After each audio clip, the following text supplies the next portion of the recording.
The billionaire laughed when the elderly woman handed him the envelope. It was the laugh of a man who has been interrupted during something important by someone he considers unimportant, short, dismissive, designed to communicate that whatever this was, it did not require his full attention. Then he saw the name written on the front. His own name, in his father's handwriting. The laugh stopped. He looked at the envelope, then at the woman standing in front of him, the woman he had just fired, the woman who had worked in this house for 31 years, the woman he had spent his entire life walking past without looking at. He looked back at the envelope. 30 seconds later, he was calling his attorney.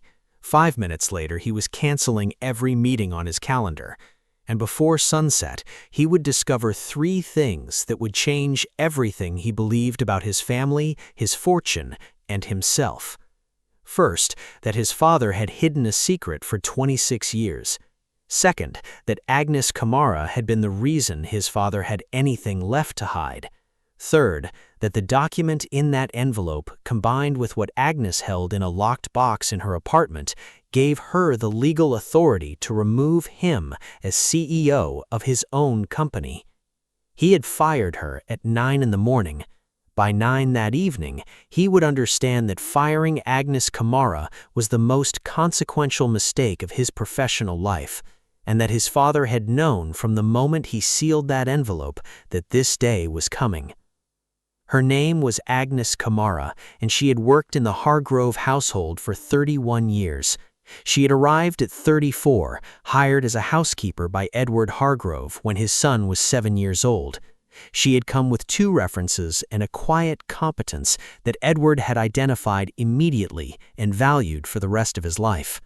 Agnes was 65 now, small and precise in her movements, with close-cropped gray hair and the particular quality of stillness that belongs to people who have spent decades observing families from the inside. She had seen the Hargrove household through Edward's rise from successful businessman to billionaire, through his wife's illness and death, through his son Dominic's adolescence, and the specific kind of arrogance that accumulates in young men who grow up wealthy and are never required to earn anything. She had been loyal to Edward Hargrove in a way that went far beyond employment. Edward had been loyal to her in ways that Dominic did not know about and would not know about until the envelope was opened. What nobody in the Hargrove circle had ever understood about Agnes Kamara was what she had done 26 years ago. Not what she had seen, what she had done. And what Edward had built in response, quietly, carefully, over 24 years, was not simply gratitude, it was a mechanism. A legal mechanism with a single specific purpose. If the wrong person ever ran this company and treated the wrong people the wrong way, Agnes Kamara had the power to do something about it. Dominic had just given her the trigger. Before we jump into the story, drop a comment right now telling us where in the world you're watching from. We have viewers from every continent, and we genuinely love seeing our community. Subscribe right now because tomorrow's story is one you need to hear. Hit that bell so you don't miss it. Dominic Hargrove was 33 years old and inherited Hargrove Capital 14 months ago when Edward died of a heart attack on a Tuesday morning with his coffee still warm on the desk beside him. He was his father's son in the visible ways, the same height, the same dark eyes, the same architectural intelligence that had made Edward exceptional in identifying undervalued assets and building them into something durable. He was not his father's son in the ways that mattered most. Edward had built Hargrove Capital through relationships, through the patient understanding that trust compounds in ways that balance sheets cannot capture. He had kept staff for decades. He had honored commitments to partners and employees that were not legally required to be honored. He had been the kind of man you wanted beside you when things were hard. Edward had absorbed his father's intelligence and had not absorbed his father's understanding of what the intelligence was for. In 14 months, he had terminated 3 long-term vendor relationships, restructured the executive team by removing 4 people who had been with the company for over a decade, redesigned the office, rebranded the company, and announced in a business publication interview that Hargrove Capital was entering a new era. The old guard had watched all of this and said nothing publicly. Agnes had watched all of it from the household. She had said nothing. She had waited, because the mechanism Edward had built had a specific trigger, and Dominic was one decision away from pulling it. He pulled it on a Thursday morning. The meeting was not scheduled. Dominic called Agnes into the study at 9:15 with the energy of someone who has made a decision and wants it processed quickly. He was sitting behind his father's desk, which he had redecorated in his first month. The personal photographs removed, the old items replaced, the surface cleared of everything that had made it Edward's. "I'm restructuring the household staff, moving to a contracted services model. More efficient." Agnes stood in front of the desk with her hands folded. "Your father made certain commitments." "My father's commitments were his own," Dominic said. He was already looking at his phone. "I'm running the company now." Agnes looked at him. The son of the man she had spent 31 years protecting, sitting behind his father's desk in a room he had emptied of his father's presence, dismissing the person who had saved everything he was now casually dismantling. "Your father told me this day might come." Dominic looked up. "He asked me to give you something if it did." She reached into her jacket pocket and placed the envelope on the desk. His name, his father's handwriting. Dominic stared at it. "What is this?" he said. "The beginning of an education your father hoped you wouldn't need." She turned and walked out. In the corridor, Rosa, who had been with the family for 9 years, watched Agnes collect her coat. "Agnes." "It's all right," Agnes said. She touched Rosa's arm. "Everything is going to be all right." She left. Behind her, in the study, Dominic Hargrove held the envelope and felt the specific discomfort of a man who has just done something irreversible and is beginning to understand that it might have been irreversible in more ways than one. He put the envelope in his drawer. He had 3 meetings to get through first. He would open it that afternoon. That was his first mistake. Agnes is gone, the envelope is in the drawer, and Dominic has no idea that his father spent 24 years building something specifically designed for this moment. Subscribe right now and turn on the bell, because what his attorneys find in the next 48 hours is going to change everything. Stay with this. The cracks began almost immediately. Marcus Webb, a partner who had worked with Edward for 19 years, called Friday morning and canceled a meeting with no rescheduled date. His assistant said Marcus was reviewing his commitments. An investor family office that had been with Hargrove Capital for 16 years sent a formal notice requesting a portfolio review. The general counsel, Patricia, asked for a meeting with estate matters with no specified subject. Dominic deferred the meeting. Saturday morning, he found 2 resignation letters on his desk, Rosa and the estate manager, both citing personal reasons, both arriving on the same morning. He opened his desk drawer. He took out the envelope. He opened it. The single page inside was in his father's handwriting. "Dominic, if Agnes has given you this letter, it means you have made a decision she determined required it. Trust her judgment. She has earned the right to make it. What I am about to tell you concerns 2 things. The first is something that happened 26 years ago. The second is something I built in response to it over the past 24 years.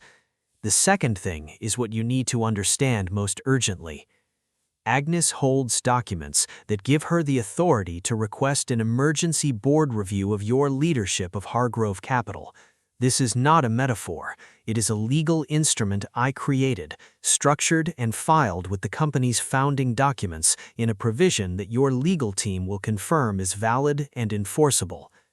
The provision activates under specific conditions.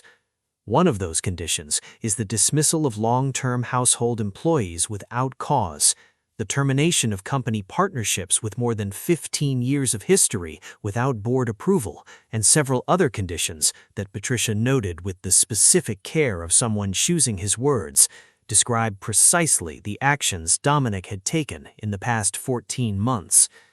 The designated party was Agnes Kamara. If Agnes activated the provision, it triggered an emergency board review of the current CEO's conduct, a review in which Agnes held the right to present evidence, vote on the outcome, and propose remediation conditions.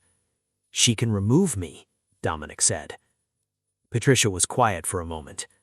"She can initiate a process that could result in your removal.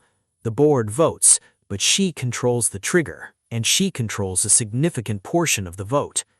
"How significant?" Dominic said. Patricia told him. Dominic stood up from the conference table. Agnes Kamara held, through a trust established 24 years ago and a direct allocation in Edward's will, enough combined equity to constitute a controlling bloc when combined with the two board members who had been Edward's closest allies and who had watched Dominic's first 14 months with increasing concern. The woman he had dismissed with standard severance and benefits through the end of the quarter could, if she chose, walk into a board meeting with the legal authority to end his tenure as CEO of his own company. "Challenge it," Dominic said. Patricia looked at him. "I've reviewed it 3 times. Your father's attorney anticipated every challenge. Every instrument is valid. Every filing is complete. Every regulatory requirement has been met over 24 years with extraordinary care." She closed the folder. "There is no challenge available to you." Dominic left the conference room. He sat in his car in the parking garage for a long time. Then he drove to Agnes's apartment. The provision is real. Agnes has the authority and the full truth of what she did 26 years ago. The reason Edward built all of this is the moment this story delivers the revelation that changes everything. Stay right here. She opened the door before he knocked. He came in. She made tea. He did not object.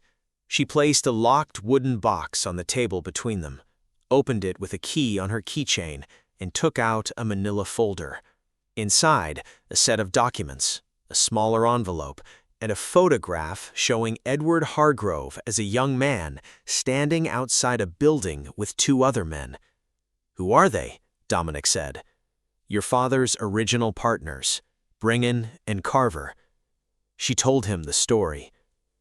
26 years ago, Hargrove Capital had been a mid-sized investment firm built by 3 equal partners, Edward and 2 men who had been with him from the beginning and who had, over 4 years, been systematically defrauding the company.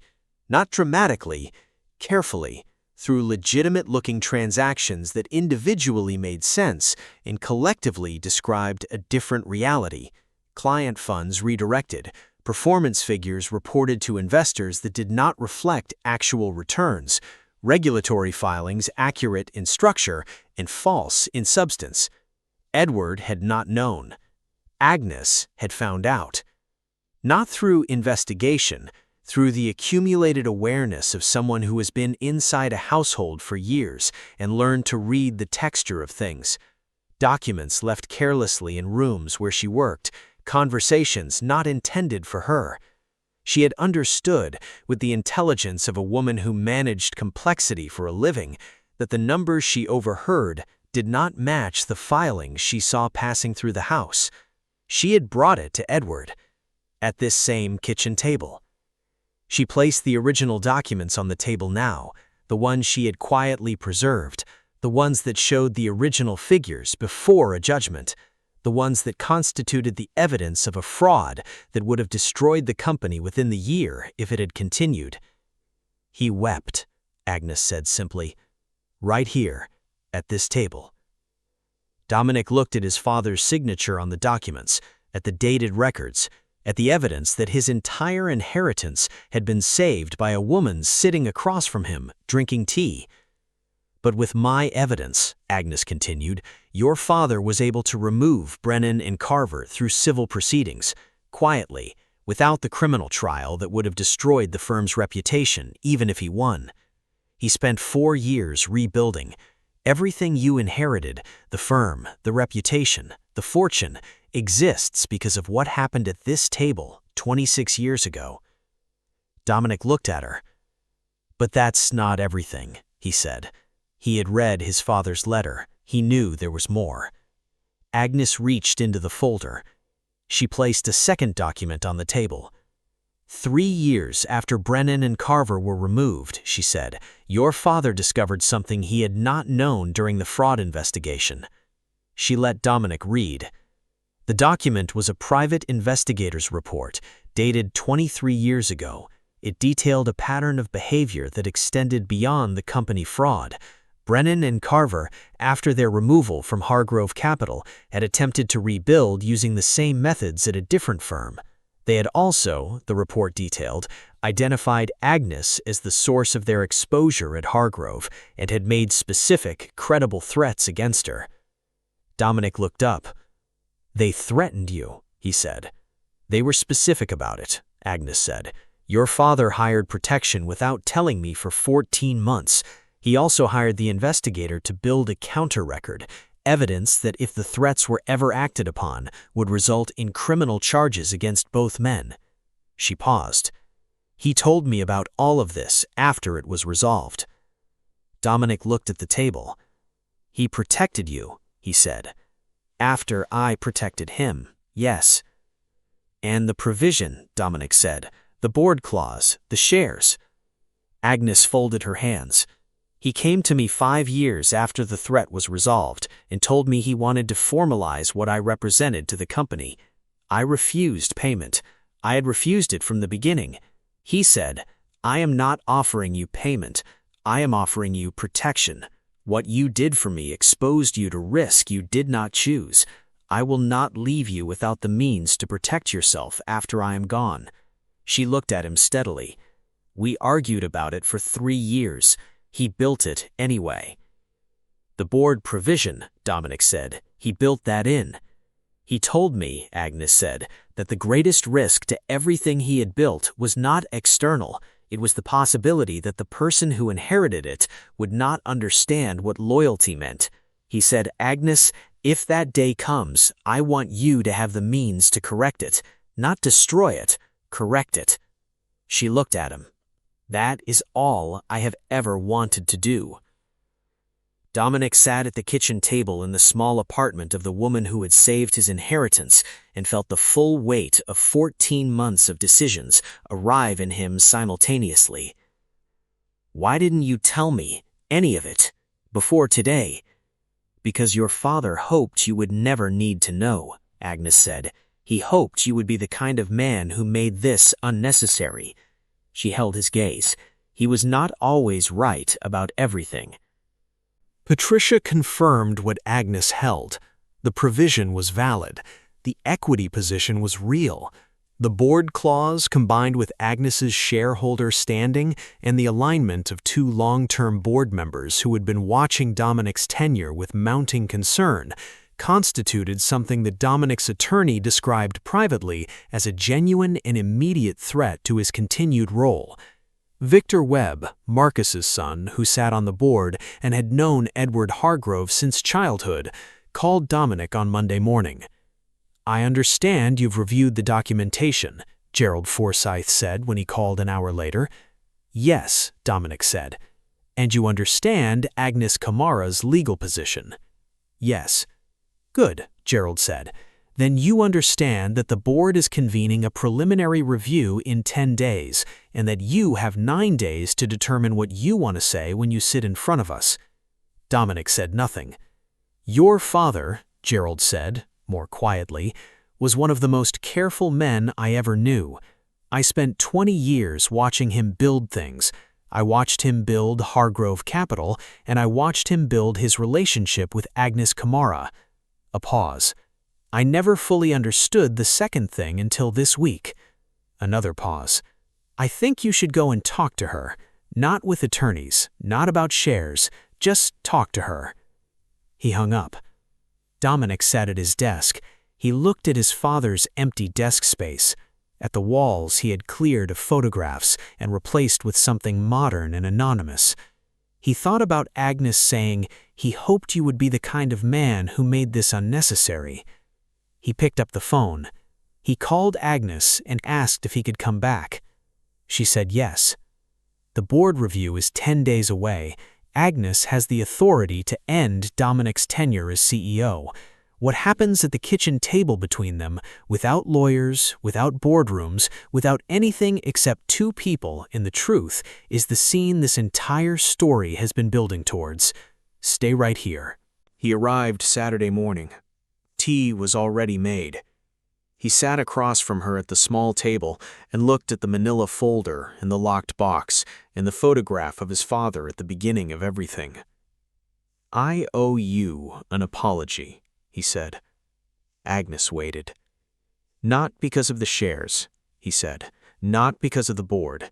I owe you an apology because I sat behind my father's desk and told a woman who saved everything I have that standard severance through the end of the quarter was what she had earned." He looked at her. That was wrong. Agnes looked at him for a long moment. Then she reached into the folder and placed a second envelope on the table. His name, his father's handwriting, different from the first envelope. "He left two," Agnes said. "The first was to get your attention. This one was always for after."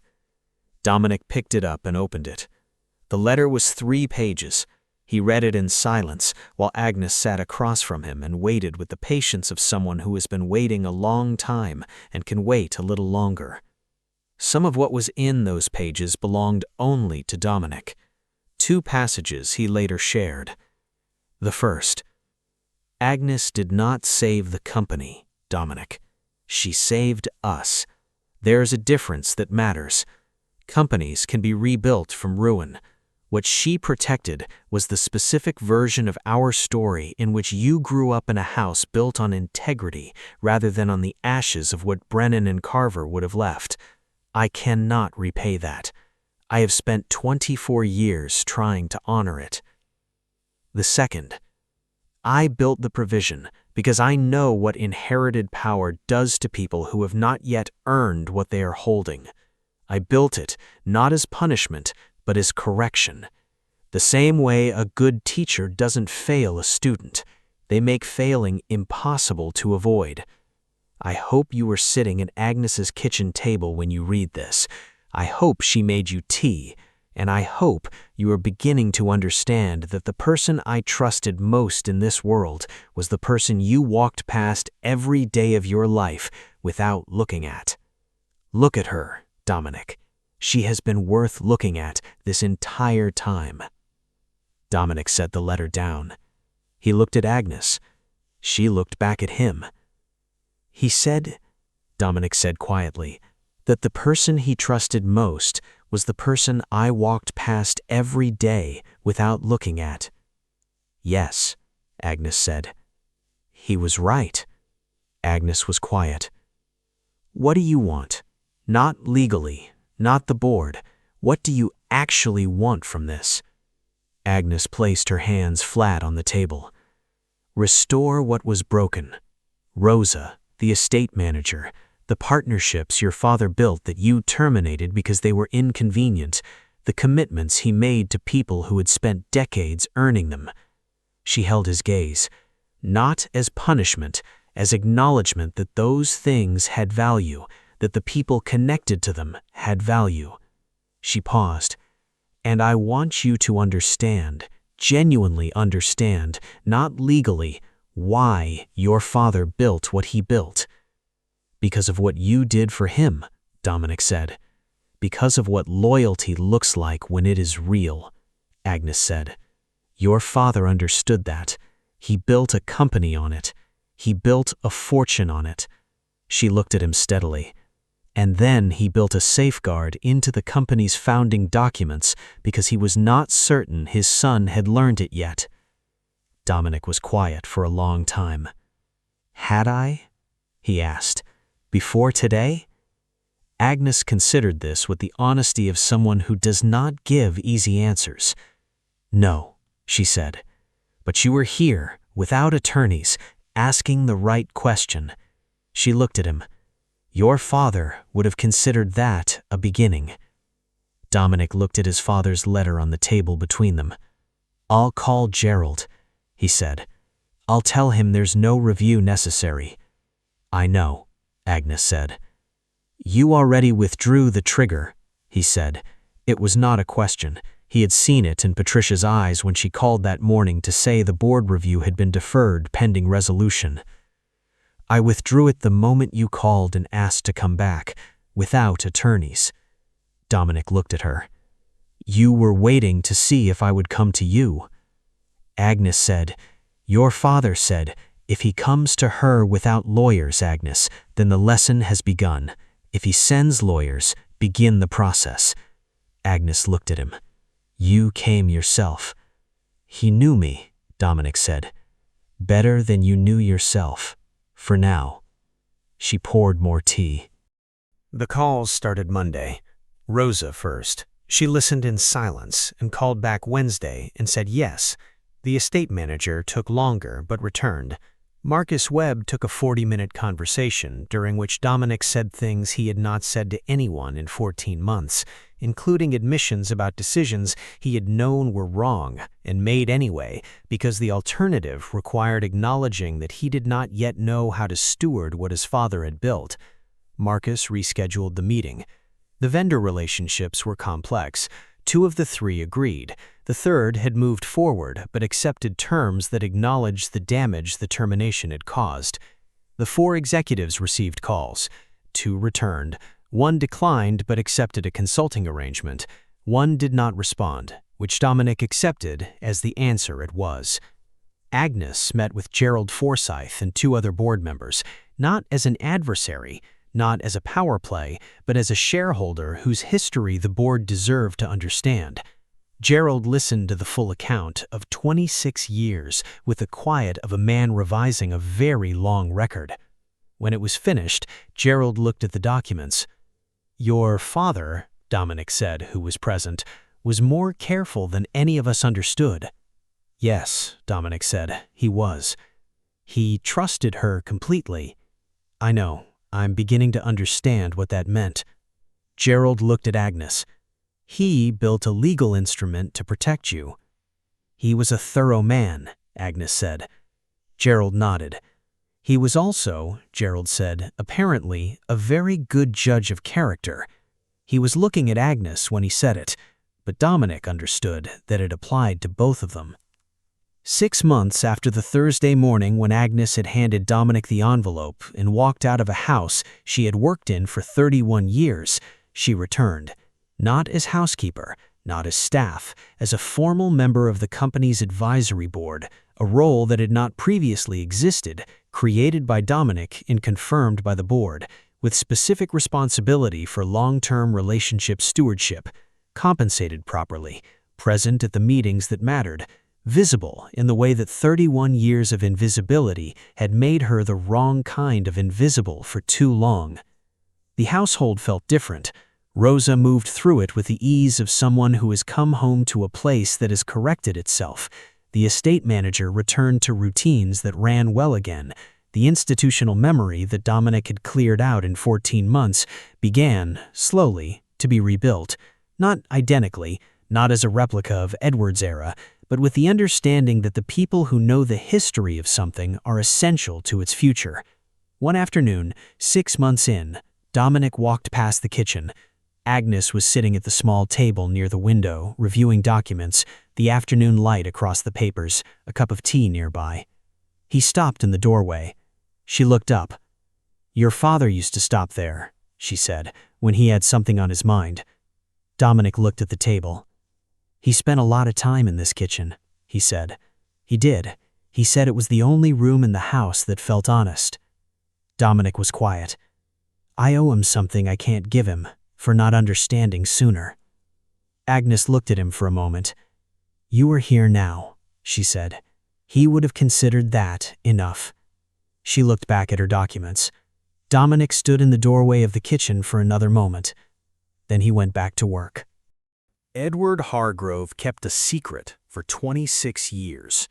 He kept it because the story of how his company survived was also the story of how it had nearly ended, and he had decided that his son did not need to carry that weight until it was absolutely necessary.